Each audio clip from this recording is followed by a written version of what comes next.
누가복음 18장 18절로부터 30절까지. 누가복음 18장 18절로부터 30절. 찾으신 분들은 기립하셔서 같이 합독하도록 하겠습니다.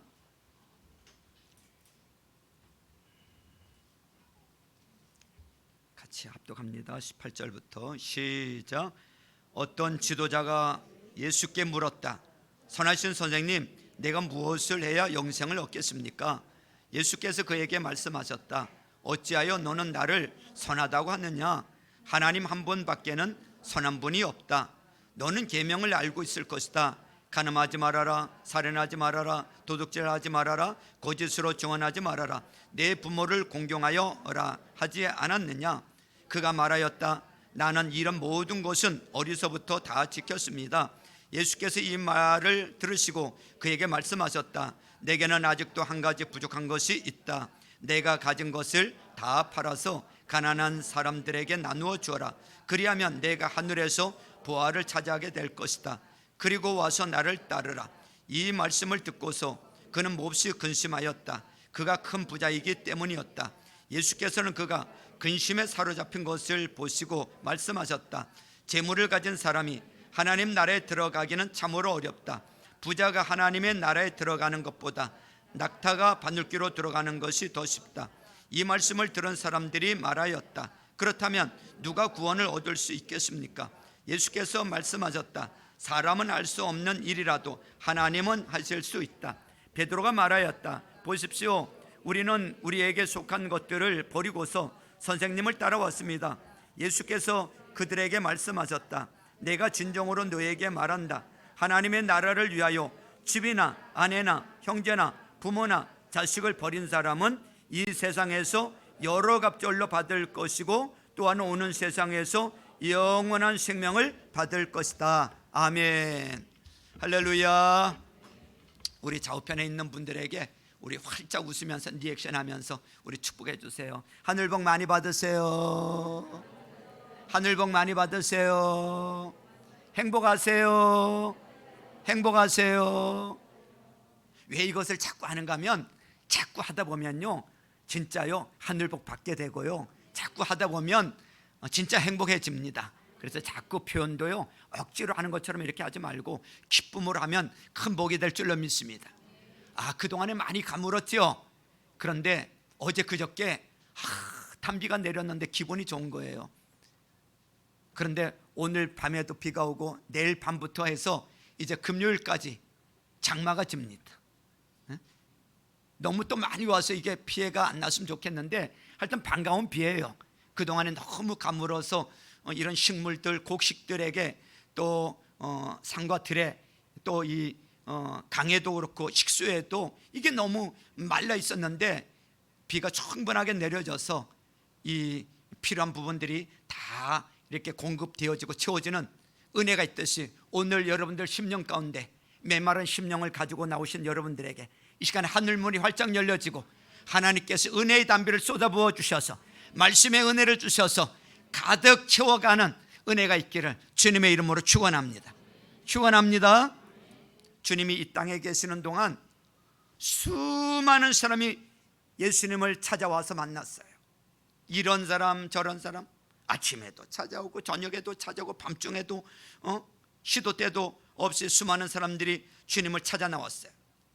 많은 사람들이 주님을 찾아 나온 이유가 뭘까요? 한 가지 때문에 그런 거예요. 문제를 해결받기 위해서 찾아오는 거예요. 자기가 해결할 수 없는 문제, 인생이 겪고 있는 수많은 고난 가운데 주님이 아니면 해결할 수 없는 이런 결정적인 문제를 안고 주님에게 나오는 거예요. 여러분, 나병 환자 보세요. 문둥병, 인간의 힘으로는 고칠 수 없는 질병이잖아요. 그런데 주님 만났더니 치유가 되어지는 거예요. 또 어떤 사람은 나면서부터 안전병이 된 사람, 어떤 사람은 나면서부터 소경된 사람. 여러분, 이런 사람을 누가 고칩니까? 못 고치잖아요. 지금 의학으로도 나면서부터 소경된 사람 못 고치잖아요. 그런데 어때요?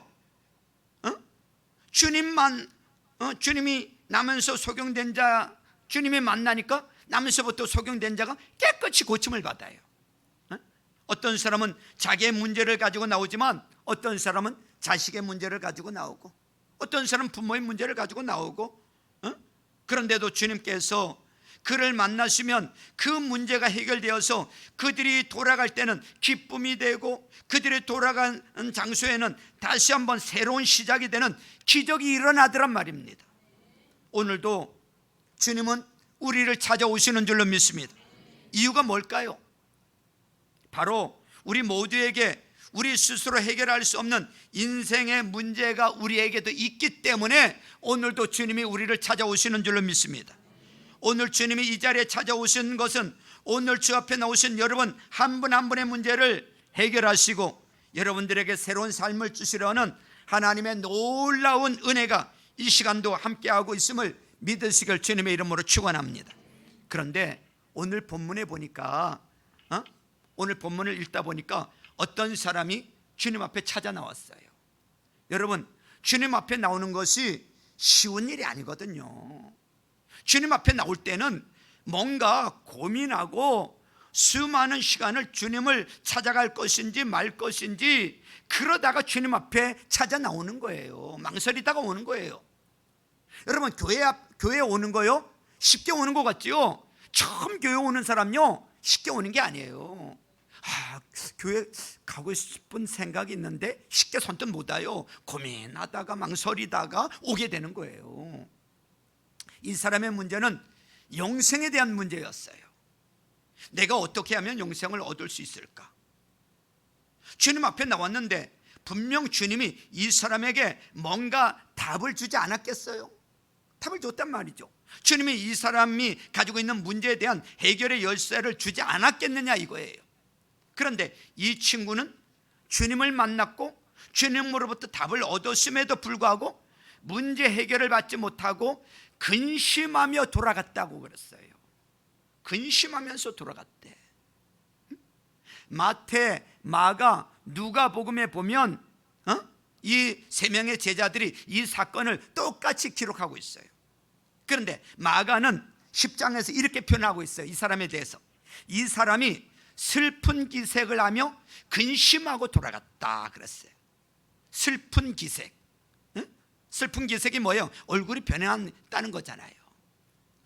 그런데 영어 성경에 보니까 슬픈 기색이라는 말이 무슨 말이냐면, 여러분 이런 경험 혹시 있으실 거예요.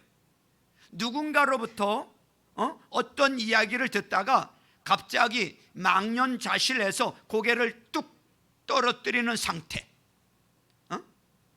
이런 상태를 표현해서 페이스페어 뚝 떨어뜨리는 상태, 그게 슬픈, 여러분 그게 슬픈 기색이에요. 이게 뭐냐니까 그러니까 결국은 이 사람의 얼굴이 떨어진 게 아니고 그 사람의 마음속에 뭔가 기대했던 것이 충족되지 않으니까 그의 마음속에 기대했던 마음이 뚝 떨어졌다는 것을 말하는 거예요. 뭔가 마음이 기대하고 왔는데 그것이 해결되지 않아서 그것이 마음이 뚝 떨어진 상태. 무엇이 이 사람의 마음을 이렇게 만들었을까? 분명히 주님은 해결을 주시는 분이세요. 분명 주님은 답을 주시는 분이세요. 그런데 주님의 답, 주님의 해결을 받고도 기쁨이 없어. 즐거움도 없고 오히려 뭐 들었어요? 시험 들었어. 오히려 예수님께 문제 해결함을 받으러 왔다가 시험 들어서 얼굴에 근심이 가득해가지고 돌아갔어. 오히려 근심이 생기고 오히려 염려가 생기고 오히려 마음이 뚝 떨어진 상태, 절망적인 상태로 돌아가다니 여러분 이해할 수 없는 일 아닙니까? 오늘 몇 가지 의문점을 생각해 볼 수 있어요. 몇 가지 의문점. 주님이 이 사람에게 너무 무리한 요구를 하는 것일까? 주님이 이 사람이 감당할 수 없는 너무 큰 요구를 해서 이 사람이 그것을 감당하기엔 너무 벅차서 시험 들었을까? 아니면 이 사람이 주님이 하신 말씀을 제대로 이해하지 못한 채 주님의 요구 혹은 주님의 말씀하신 것에 대하여 혹시 오해한 나머지 쓸데없는 생각, 하지 말아야 할 생각을 한 것일까? 우리는 몇 가지 의문점을 피할 수가 없어요. 중요한 것은 이 친구가 자신의 문제를 해결받지 못했다는 거예요. 그리고 여전히 자신의 인생에 풀리지 않는 어떤 숙제를 안고 자기 집으로 돌아갔다는 사실입니다. 뭐 때문일까요? 뭐 때문일까? 오늘 주 앞에 나오신 여러분, 주님은 오늘 이 누가복음에 기록된 이 사람을 통해서 우리 인생이 가지고 있는 문제 해결, 우리 인생이 문제 해결받지 못하는 이유, 이런 것들을 말씀하고자 합니다. 사랑하는 성도 여러분, 오늘 이 본문을 통해서 여러분들의 삶을 한번 점검해 보시는 그런 시간이 한번 되었으면 좋겠어요. 나는 왜 교회에 와서 주님을 섬기는데, 예배를 드리는데 내 인생의 문제를 해결받지 못하고 있는가?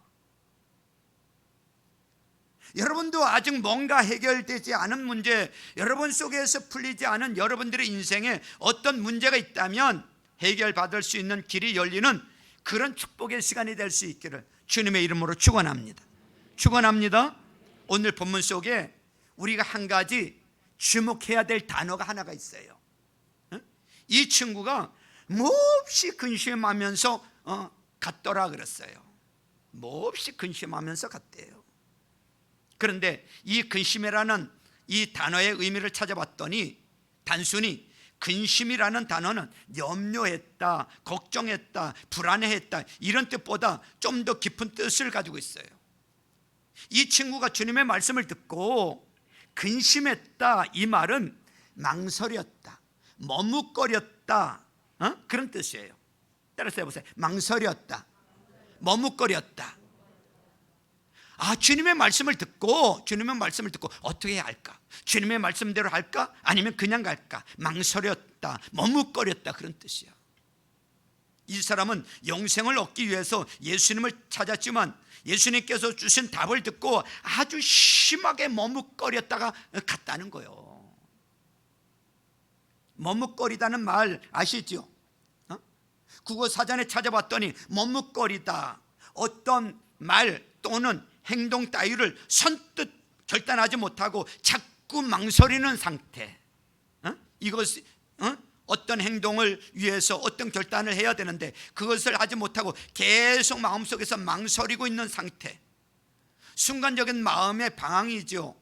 이것을 머뭇거리다라고 표현을 하고 있어요. 성도 여러분, 오늘 이 사람은 자기 인생의 문제를 해결하고 자기 인생의 새로운 시작을 하기 위해서 주님 앞에 나왔지만 이 친구는 예수님의 말씀을 듣고 머뭇거리다가 망설이다가 인생의 정말 중요한 찬스를 놓쳐버린 불행한 인생이 되고 말았어요. 머뭇거리다가 자기 인생이 바뀔 수 있는, 자기 인생에 다시 한번 새롭게 시작할 수 있는 기회를 머뭇거리다 놓쳐버린 사람이라는 사실을 주목해야 됩니다.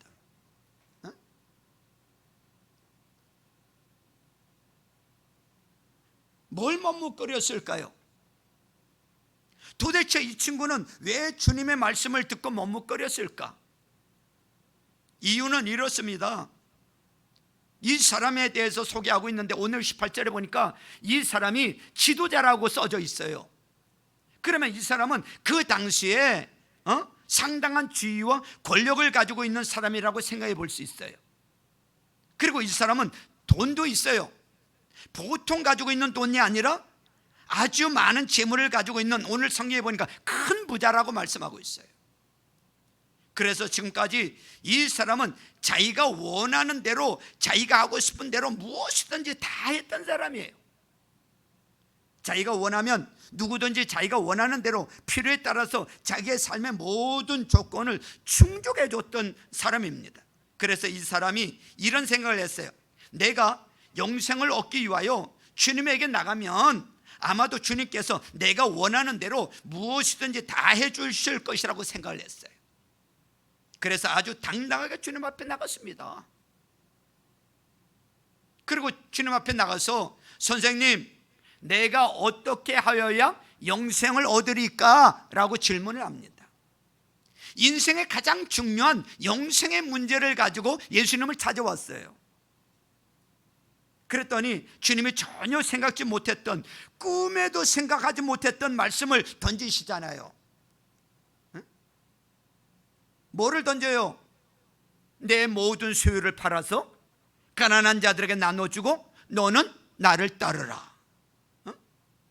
자기가 생각했던 것보다 주님께서 상상할 수 없는 엄청난 이야기를 본인에게 던진 거예요. 그 순간 이 사람은 주님의 말씀을 딱 듣는 순간 벽에 부딪히고 말았어요. 벽에 부딪혔어.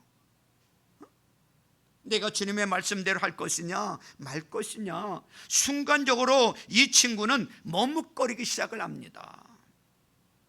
내가 가진 소유를 내가 가진 모든 소유를 팔아서 가난한 사람에게 나눠주고 너는 나를 따르라 하고 말씀하고 있는데, 주님이 말씀하신 대로 이 모든 소유를 팔아서 가난한 자들에게 나눠주고 예수님을 따를 것인지, 아니면 재물을 붙들고 그냥 그대로 살 것인지 머뭇거리는 거예요. 망설이는 거예요.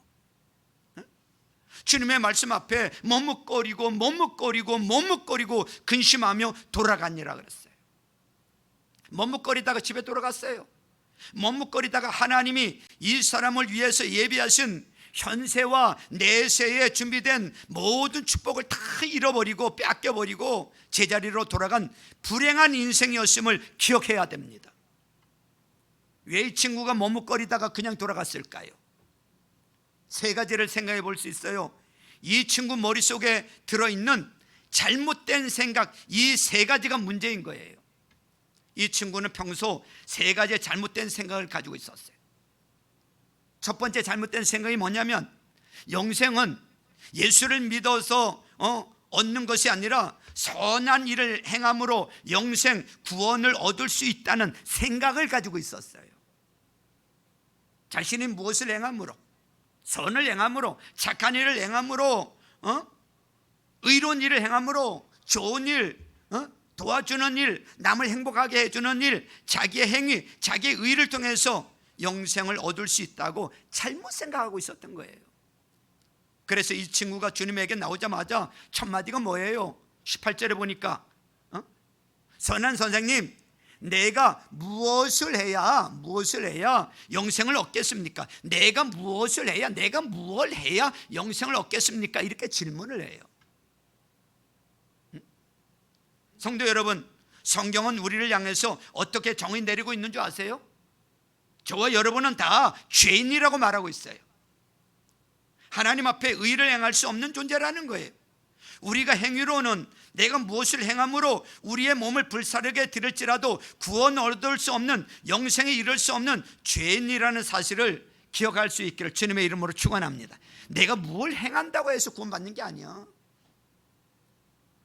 이 친구는 잘못된 생각을 가지고 있었어요. 선한 일을 하면, 의로운 일을 하면, 착한 일을 하면 영생을 얻을 수 있다고 말입니다. 여러분, 지금도 이런 착각에 빠진 사람들이 이 땅에 너무너무 많아요. 공덕을 쌓거나 남을 위해서 좋은 일을 많이 하거나 선한 일을 많이 하면 좋은 곳에 갈 수 있다는 막연한 기대를 가지고 있는 분들 이 땅에 너무너무 많아요. 그것은 안 믿는 사람들은 그렇게 생각할 수 있어요. 그런데 예수 믿는 교회 안에도 보면 그런 사람들이 의외로 있다니까.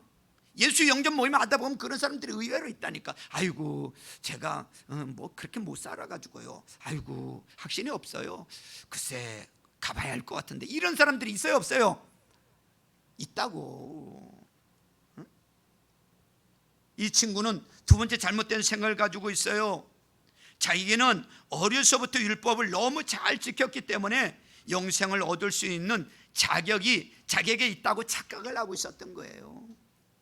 주님이 물으셨어요. 간음하지 말아라, 살인하지 말아라, 도둑질 하지 말아라, 거짓으로 증언하지 말아라, 내 부모를 공경하라. 그랬더니 이 친구가 예수님의 말씀을 얼른 받아가지고 21절에 보니까 뭐라 그래요? 그가 말하였다. 나는 이런 모든 것은 언제부터? 어려서부터 다 지켰습니다. 어려서부터 다 지켰다는 거예요. 나는 이 말은 나는 영생을 얻을 만한 자격을 가지고 있다는 사람입니다. 여러분, 앞에서 말씀드렸던 것처럼 우리는 다 죄인이에요. 우리가 어떤 조건, 우리가 어떤 행위를 한들 우리가 주님 앞에 설 수 있는 자격이 우리에게 1도 없음을 인정하시길 바랍니다. 응? 우리는 어떤 자격도 없어요. 그런데 이 친구는 착각에 빠져 있는 거예요. 내가 말씀을 잘 지키고 내가 계명대로 잘 살고 있기 때문에 나 같은 사람이 영생 얻지 않으면, 나 같은 사람이 구원받지 않으면, 나 같은 사람이 천당 가지 않으면 누가 가겠느냐 이거요. 자기에 대해서 잘못된 생각을 가지고 있는 사람이에요. 착각하고 있는 거예요. 세 번째 잘못된 생각은 재물을 포기하느니 차라리 영생을 포기하겠다는 생각을 가지고 있는 사람이에요. 재물과 영생을 바꾸어 버리는 어리석은 생각을 끝내 떨쳐버리지 못했어요. 그러니까 근심하면서 돌아가는 거예요. 23절 말씀을 보세요. 23절 보니까 이 말씀을 듣고서 그는 몹시 근심하였다. 그가 큰 부자이기 때문이었다 그랬어요. 이 친구는 큰 부자라고 했어요. 어느 정도 큰 부자였는지는 모르지만 하여튼 이 친구가 가지고 있는 재물의 규모가 대단했던 모양입니다. 그런데 참 이상하잖아요, 여러분. 예수님이 주님 앞에 나온 사람에게 내 모든 소유를 팔아서 가난한 자들에게 나눠주고 너는 나를 따르라. 주님이 이렇게 평소에 말씀하신 적이 있어요, 없어요? 주님이 평소에 이렇게 말씀하신 적이 있어요? 제 기억에는, 제가 성경 읽은 가운데는 이 사람 외에는 주님이 이렇게 말씀하신 적이 없어. 그런데 주님이 이 사람에게만 내 모든 소유를 팔아서 가난한 사람에게 나눠주고 너는 나를 따르라, 이렇게 말씀하셨어요. 이유가 뭘까? 왜 이 사람에게만 이렇게 말씀하셨을까? 주님은 이 사람이 어떤 생각을 가지고 있는지를 너무 잘 알고 있기 때문에 그래요. 그 사람이 어떤 문제를 가지고 있고 어떤 생각을 하고 있는지 예수님 너무 잘 아시는 거예요. 이 사람에게 있어서 재물은 단순히 돈이 아니라 이 사람에게 재물은 하나님이었기 때문에 그런 거예요. 이 사람에게 재물은 하나님이었어요. 자, 여기 보세요. 저와 여러분들이 하나님 포기할 수 있어요? 포기 못 하잖아요. 저와 여러분들이 하나님 부인할 수 있어요? 못 하잖아요. 저와 여러분들이 하나님 없이 살 수 있어요? 못 사잖아요. 그런데 이 사람은 재물을 포기해서는 못 사는 거야. 재물 없이는 못 사는 거야. 재물이 하나님 돼 있는 거야. 예수님이 이거를 너무 잘 아시는 거야. 그래서 그 사람에게 너 재물을 팔아서 가난한 자들에게 나눠주고 너는 나를 따르라, 그렇듯이 이 친구에게도 재물이라고 하는 것이 하나님과 같은 존재였기 때문에 그렇게 말씀하신 거예요. 돈 없이는 못 살고 돈 놓고는 못 살고 이런 거예요. 주님이 이 친구의 마음을 너무 잘 아시기 때문에 너 놓아야 된다. 그 놓아야 된다. 재물 나야 하나님을 붙들 수 있단다. 재물을 나야 구원에 이르는 영생의 길을 얻을 수 있다는 거예요. 하지만 이 친구는 재물을 포기하느니 차라리 지옥 가겠다는 어리석은 결정을 하고 마른 거예요. 가만히 생각을 해봤어요. 제가 우리가 이 땅에 사는 동안 정말 즐기면서 멋지게 살 수 있는 시간이 얼마나 될까? 가만히 앉아서 더하기 빼기를 해봤어요. 이런 계산이 나오더라고요. 이것은 사람마다 환경과 여건에 따라서 다르지만 이렇게 계산을 해봤어요. 우리가 돈이 있고 또 건강하고 아무리 많은 것을 가져도 우리가 누릴 수 있는 시간은 고작 30년 정도라는 것을. 30년 정도. 그것도 제가 많이 준 거예요. 30년 정도. 여러분 생각해 보세요. 보통 사람들이 20몇 살까지는 열심히 공부하면서 시간을 보내요. 그죠? 열심히 공부하면서 시간을 보냅니다. 그리고 좀 있다가 결혼을 해서 아이 낳고 이렇고 저쩌고 어쩌고 저쩌고 이렇게 합니다. 여러분, 돈이 있어도 힘이 있어도 여러분들에게 좋은 환경이 있어도 여러분들이 마음껏 누리고 먹고 정말로 세상이 내 것이라고 떵떵거리며 살 수 있는 즐김의 시간은 고작 해야 30년 정도야. 30년 정도. 많이 들은 거라니까. 우리 어르신 분들 여기 계시는데 죄송합니다. 자, 저도 들은 이야기야. 한 70만 넘어보세요. 맛있는 거 줘도 별로 맛이 없대요. 입맛을 모르시겠대. 아무리 좋은데 가라 그래도 다리 아파서 못 가시고 허리 아파서 못 가시겠대. 비행기 장시간 못 타시고 자동차 멀미 나고 여기도 아프고 저기도 아프고 혈압도 오르고 당뇨도 생기고 많이 먹지도 못하고 돈 그렇게 많이 필요하지 않아요. 이 친구가 얼마나 어리석은 사람인지 여러분 생각해 보셔야 돼요. 이 친구가 얼마나 어리석은 사람인지. 고작 해야 우리가 누릴 수 있는 것이 30년의 재물, 30년의 향락을 포기하지 못하고 영원한 지옥에 던져졌다는 거 얼마나 어리석은 인생입니까? 응? 얼마나 불행한 인생입니까? 이 친구가 이런 결정을 내린 것은 바로 예수님의 말씀을 착각했기 때문에 그래요. 예수님의 말씀을 착각했어. 이 친구가 주님의 말씀을 착각했기 때문에 그래. 이 친구는 주님이 자기의 재물을 빼앗으려고 한다는 착각을 하는 거야. 너의 재물을 팔아서 가난한 자들에게 나눠주고 너는 나를 따르라 그랬더니, 아니 이거 내가 어떻게 번 돈인데, 어떻게 번 돈인데 내 돈을 빼앗아 가려네? 착각을 하는 거예요. 이것을 어떻게 나눠줘? 공짜로 나눠줘? 아니, 세상에 주님 당신이 누군데 내가 가진 재물을 마음대로 이래라 저래라 합니까? 당신이 왜 내 재물을 빼앗아 가려고 합니까? 주님이 자기 재물을 빼앗아 간다는 착각을 하고 있는 거예요. 그런데 여러분, 성경을 자세히 보세요. 주님이 이렇게 말씀하고 계세요. 29절에 보니까 하나님 나라를 위하여, 하나님 나라를 위하여. 주님이 이 사람의 재물을 빼앗으려고 하는 게 아니에요. 주님은 이 사람의 재물이 하나님의 재물을 주신 목적답게 사용되기를 원하고 계시는 거예요. 하나님 나라를 위하여. 이게 뭡니까? 하나님 나라를 위해서 아비나 어미나 형제나 전토나 재물이나 그 어떤 것을 만약에 버리는 자가 있다면, 포기하는 자가 있다면 이 땅에 사는 동안 현세에서도 여러 배, 현세에서도 여러 갑절을 받게 될 것이라고 말씀하고 있어요. 할렐루야. 틀림없는 말씀이에요. 틀림없어요. 가난한 자들에게 나눠주라고 했어요. 여러분, 가난한 자들에게 나눠주라는 말이 무슨 뜻입니까? 가난한 자들에게 나눠주라는 게 무슨 뜻일까? 아무도 없는 자에게 그냥 막 퍼부주라는 얘기일까?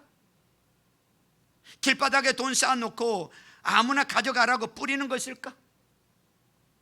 절대 그런 말씀이 아니에요. 주님이 가난한 자들에게 나눠주라는 말씀은 이 돈을 하나님께서 주셨는데 하나님 나라를 위해서 합당하게 잘 쓰라는 거예요. 복음 전하는 일에, 영혼 구원하는 일에, 전도하는 일에 하나님 나라를 위해서 이 물질을 쓰라는 얘기예요. 그 물질을 가지고 어려운 사람도 도와주고 복음 전하고 그 일에 쓰라는 거야. 성도 여러분, 돈이 아무리 많으면 뭐합니까? 돈 많이 쌓아놓고 있으면 뭐합니까? 한 영혼 살리는 일에, 한 영혼 구원하는 일에 돈 만 원도 쓰지 못한다면 그것은 하나님이 주신 물질이 아니에요. 주님이 약속합니다. 내 물질을 가난한 자들, 영혼 구원하는 일, 전도하는 일, 복음 전하는 일에 사용하면 내가 이 땅에 사는 동안 내가 하나님 앞에 드린 것보다, 여기 30절에 보니까 여러 갑절로 받을 것이고 그랬어요. 여러 갑절로 주시겠대. 그렇게 약속하고 계세요. 믿으시길 바랍니다. 여러분, 분명히 그래요. 그렇습니다. 하나님은요 여러 배 갚아주시는 분이에요. 손해 나게 하시는 분 아니에요. 심은 대로 거두게 하시는 분이세요. 제가 아는 어떤 분은 사업을 하시는데 51% 대 49%. 하나님 앞에 사업을 하면서 시작을 이렇게 했어요. 하나님의 지분이, 나의 하나님의 지분이 51%, 나의 지분이 49%. 이렇게 하고 사업을 시작을 했는데요. 그런데 그분이 그렇게 마음만 먹은 것이 아니라 정말로 사업을 시작하면서 적은 돈이 생길 때부터 하나님 앞에 분명하게 하나님의 지분 51%, 자기 지분 49%, 51%를 복음을 위해서, 정말로 영혼 살리는 일을 위해서, 교회를 위해서 헌신했어요. 그랬더니 여러분, 몇 년 안 되어서 하나님이 그분에게 정말로 뚜껑을 열고 여러분 쏟아 부어 주시는 거예요. 막 뚜껑을 열고, 그 표현대로 하면 쏟아 부어 주는 거예요. 여러분, 우리가 2주 전인가 3주 전에, 2주 전인가요? 우리가 하나님 임재 기도회를 했죠. 하나님 임재 기도회. 벌써 3주 됐네, 그죠? 하나님 임재 기도회를 우리가 월요일부터 금요일까지 했는데, 자, 그때 한 번도 빠지지 않고 오신 분들에게 금요일 밤에 여러분 타올을 2개씩 선물로 드렸어. 상품으로 드렸어. 뭐 선물로이라 하죠. 한 번도 빠지지 않은 분들에게 타올을 2개씩. 그리고 그날 밤에 나온 분들에게는 무조건 타올 하나씩이라도 드렸어. 배가 아프죠? 네, 안 나오셨다. 아이씨, 나 끝나올 건데. 그 타올을 제가 선물을 받았는데, 제가 그날 따라서 제가 이 연합회 일을 좀 하는 일이 있어서 장애인 역도, 세계 장애인 역도 대회가 있는데, 거기에 그 외국에서 온 분들에게 연합회에서 500장의 타올을 준비해서 이렇게 이제 기념으로 이제 이렇게 전달을 했단 말이죠. 근데 착오가 생겼어. 착오가 생기면서 그들이 그 업체에서 한 박스를, 착오가 생겨서 한 박스를 가지고 오면서 이제 만나게 된 거예요. 택배로 왔었는데 그들이 가지고 오면서, 그래서 제가 식사 대접을 했어요. 얼마 안 되지만 콩국수를 한 그릇 대접했어. 콩국수야 10,000원이야. 두 분이 오셨더라고, 부부가. 알고 보니까 장로님 권사님이야. 아주 맛있게 잡수고 나서 이분들도 고맙게 생각하고, 뭐 콩국수 한 그릇 사준 거밖에 없어. 그런데 가시면서 타올을 자기들 차에 실려있는 대로 타올을 이렇게 주고, 목사님 필요한데 쓰세요, 이렇게 주고 가서 그날 밤에 나눠준 거예요. 근데 이야기를 하다 보니까 그 간증을 하시더라고. 자꾸 나눠준대. 자기들도 자꾸 이렇게 준대. 그럼 손해날 것 같은데 절대로 손해나게 안 하시더래. 하나님이 쏟아 부어 주신다는 거야. 식사를 하는데 그 얘기를 하는 거야. 어이, 4,000장 들어왔네. 타올 4,000장이 적은 줄 아세요? 엄청 큰 거잖아요. 4,000장 주문 들어왔네. 여러분, 이런 복이 있는 거예요. 여러분, 깨닫는 은혜가 있기를 주님의 이름으로 축원합니다. 성도 여러분, 주님의 약속은 신실하며 아버지의 약속은 변함이 없는 줄로 믿으시길 바랍니다. 가난한 자에게 내 재물을 나눠줘라.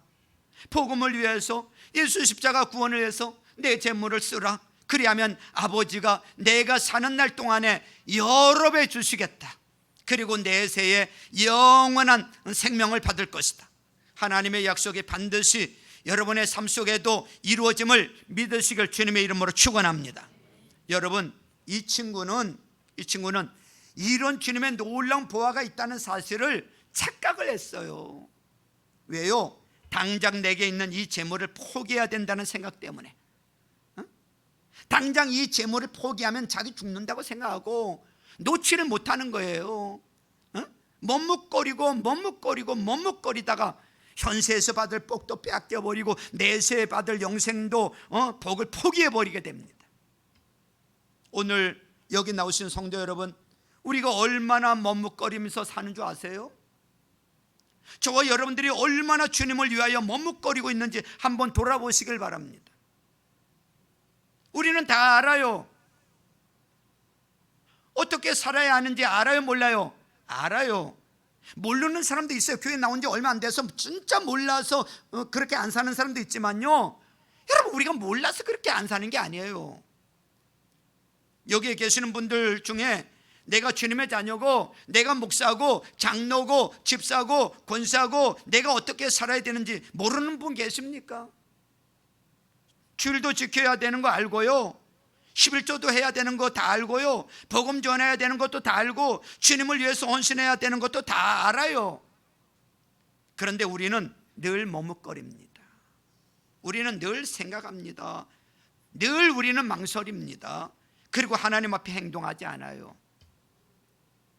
그러니 우리의 삶은, 저를 잠깐 보세요. 여기 보세요. 저를 잠깐 보세요. 여러분, 우리의 삶은 맨날 그 자리에서 뱅뱅 돌고 있어. 그 자리에서만 돌고 있어. 몰라서가 아니야. 그 자리에서만 뺑뺑 돌고 있어. 변하지가 않아. 행동하지를 않아. 어떤 기적도 일어나지 않는 겁니다. 그러면서 이런 착각을 해요. 자기 생각이 옳다고, 내 생각이 맞다고 착각을 합니다. 그리고 지나친 헌신과 지나친 봉사에 대해서 알레르기 반응을 보여요. 기피 현상을 일으켜요. 왜 그렇게 주님을 위해서 꼭 땀 흘리고 열심히 일하고 가서 꼭 광신도들처럼 그렇게 신앙생활 하는 것만이 잘하는 겁니까? 이렇게 말을 합니다. 그리고 진짜 불행한 건 뭔 줄 아세요? 자기의 막연한 기대를 믿음이라고 착각을 하고 있어요. 한 번 더 말하겠습니다. 자기의 막연한 기대를 믿음이라고 착각을 해요. 바로 이런 거예요. 하나님, 저 형편 아시죠? 하나님, 저 처지 아시죠? 하나님, 저 아시죠? 하나님이 도와주실 줄로 믿어요. 하나님 해결해 주실 줄로 믿어요. 그러면서 자기 스스로 자기가 열심히 하지 못하고 자기가 충성하지 못하는 것에 대해서 자기 스스로 자유하면서 하나님이 그것을 알아서 보상해 주실 것이라고, 알아서 이루해 주실 것이라고 믿어버려. 여러분, 이건 믿음이 아니라 착각입니다. 착각. 이건 여러분들의 기대지, 여러분들의 막연한 기대지, 이건 믿음이 아니에요.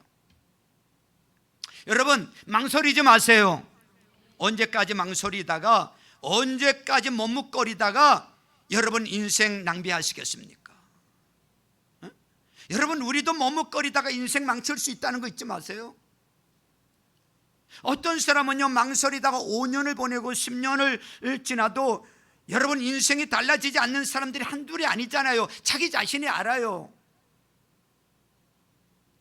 여러분, 이제는 그만해야 되지 않겠습니까? 그만 머뭇거려야 되지 않겠습니까? 그만 망설여야 되지 않겠습니까? 주님은 답을 가지고 계세요. 주님은 방법을 가지고 계세요. 주님이 말씀하신 대로 머뭇거리지 않고 아멘하고 가면, 아멘하고 실천하면, 아멘하고 결단하면 여러분들에게 준비된 놀라운 시간이 바로 여러분의 것이 되는 줄로 믿으시길 주님의 이름으로 축원합니다. 축원합니다. 여러분, 버릴 것은 버리셔야 돼요. 놓을 것은 놓아야 돼요. 붙잡을 것은 붙잡아야 돼요. 여러분, 쓸데없는 것 붙잡고 계시면 인생 낭비, 시간 낭비, 하나님의 축복을 받지 못하는 축복 낭비 현상이 일어나게 되는 거예요. 이 친구가 얼마나 부자인지는 모르겠지만 만약에 자기의 것을 주님을 위해서 드렸더라면, 복음 전하는 일에 썼더라면, 머뭇거리지 않고 헌신했더라면 오늘 주님이